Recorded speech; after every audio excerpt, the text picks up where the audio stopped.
Hello everyone and welcome to the review of the best Tour de France Femmes avec Zwift edition we've had of the three. Didn't have a dominant GC winner this year. We had a fantastic race that went down to the final 200 meters of the Alpe d'Huez. Stage winners: Charlotte Kool won the first two stages, one in a normal jersey and one in yellow. Vollering won two. She won the TT and she won on Alpe d'Huez yesterday.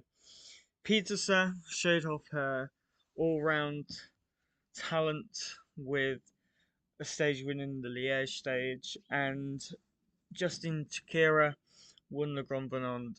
Finally, we have Blanca Vash who won stage 5 on what was probably the strangest day of racing, whether it be in the men's Tour de France or in the women's Tour de France. So what exactly decided the race in terms of GC? Stage 5 was pretty simple. Demi Vollering crashed. Chloe Dygert got through with Cassie and Ilia Dolma, and Norsgaard for Lippert, who kept pushing it to the stage finish.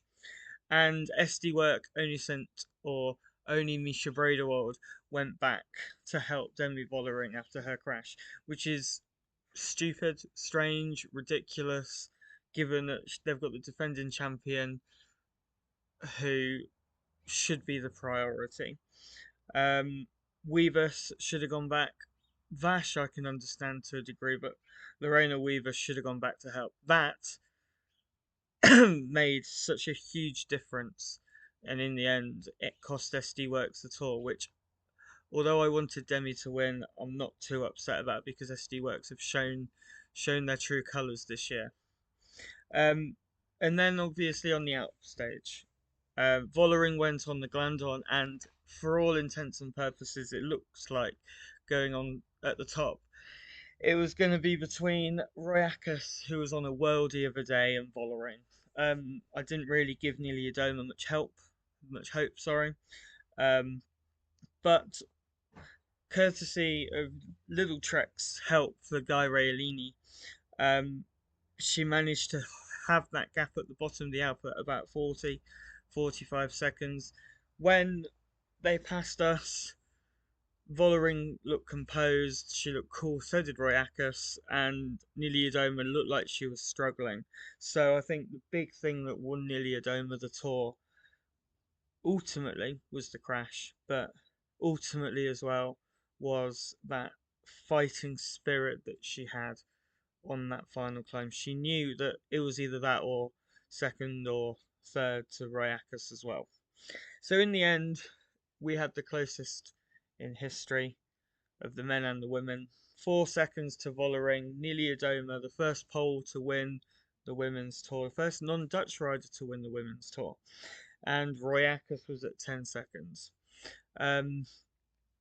Other notable performances was Justine Kehera in the King of the Mountains jersey and took a fantastic stage win. Charlotte Kool beat Lorena Weavers on one stage comfortably, and obviously Lorena had issues on day one, but she won two stages. You know, she is up there with her now. Voss showing that age is just a number, winning the green jersey, and in only her 10th road race as a pro, her first stage race, Puck Peterson getting the white jersey and finishing just outside the top 10 was an incredible moment and shows just how versatile she is and how multi-talented she is. As for SD Works and Demi Vollering, obviously we know she's leaving at some point. I assume we'll get an announcement in the coming days of where she's going, and with them backing Anna van der Breggen and or Lotte Kopecky for the tour next year for GC, I can't wait for Demi to smoke them. She is going to eat them alive next year, and I'm going to love every little moment of it, because SD Works were a disgrace with their tactics at this year's tour. But let's end on a positive note. She doesn't win a lot. When she wins, she normally wins pretty big, and it's hugely emotional. And at the top of outdoor is Cassian Iliadoma, supported by Taylor Finney, was victor with incredible fight. Um, I didn't expect her to on the Glandon or at the bottom of the Alp. I thought she'd lose it. I thought she was done. I thought she'd lose time in that first kilometre of the Alp, but she didn't. She only really began to suffer and lose time in that final 500 metres, because obviously Music overtook her, who was another standout rider for this year's Tour de France Femmes, avec Zwift. And also an incredible ride as a whole from Phoenix to Koenig. The young team with Puck Pieterse and Pauline Royakas had an incredible tour. Stage win, podium, nearly winning on outdoors, and the white jersey. Not bad for a team that is pretty young and doesn't have the biggest of budgets. But boy, do they know how to fight, and boy, do they know how to ride together.